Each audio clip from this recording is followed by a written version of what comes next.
Over the past few years, the European Commission has been shaping a comprehensive policy agenda on sustainable finance. That's why Arendt's ESG team has developed a series of videos to raise awareness and build knowledge. Following our video on the EU taxonomy, we now continue our ESG series. In this video, we will shed some light on the reporting obligations linked to the Sustainable Finance Disclosure Regulation, also called the SFDR, and its implementing measures, the RTS.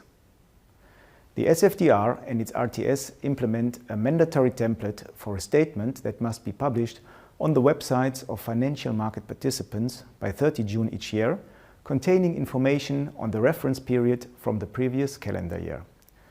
This mandatory template is called the Principal Adverse Sustainability Impact Statement and is required for actors like UCITS management companies and AIFMs. It is designed to allow a historical comparison over 5 years or more and contains quantitative indicators for different asset classes. As the final endorsement of the RTS has been delayed, we don't yet know when the first Adverse Sustainability Impact Statement will be due. It could be as early as 30 June 2023 to report on 2022. Depending on the final release date and content of the RTS, the deadline could also be a year later, on 30 June 2024, to report on 2023.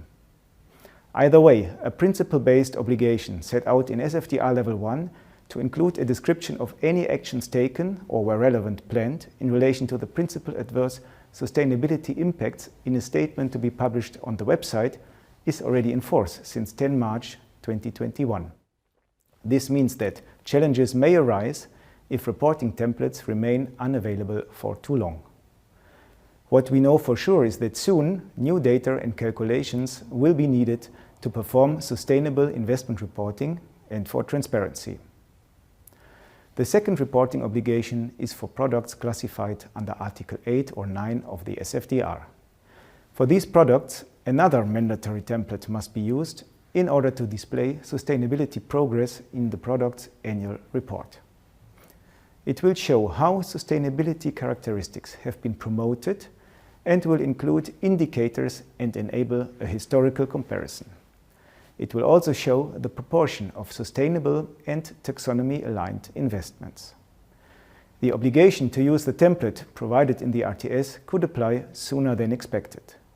Indeed, the European Commission seems to take a very strict approach, according to which they would expect any report published after the 1st of July 2023, which corresponds to the entry into force of the RTS, to include the reporting templates irrespective of the reference period. It could also come later, depending on the content of the final RTS and any other official recommendation from the Commission. In that case, it might only apply to reference periods starting in 2022 or 2023, so for annual reports drawn up in 2023 or 2024. Again, a principle-based obligation set out in Article 11 of SFDR Level 1 to display sustainability progress in the product's annual report is already in force since 10 March 2021 and applies to reference periods starting in 2021. The European Commission goes even further and seems to expect any reporting published, regardless of the reference period, in 2022 to integrate the SFDR Level 1 reporting information. As you can see, new reporting requirements are coming soon, but their timelines and reference periods still need to be confirmed in the final RTS. In our next video, we will talk about the amendment of the UCITS Directive and AIFMD to strengthen ESG.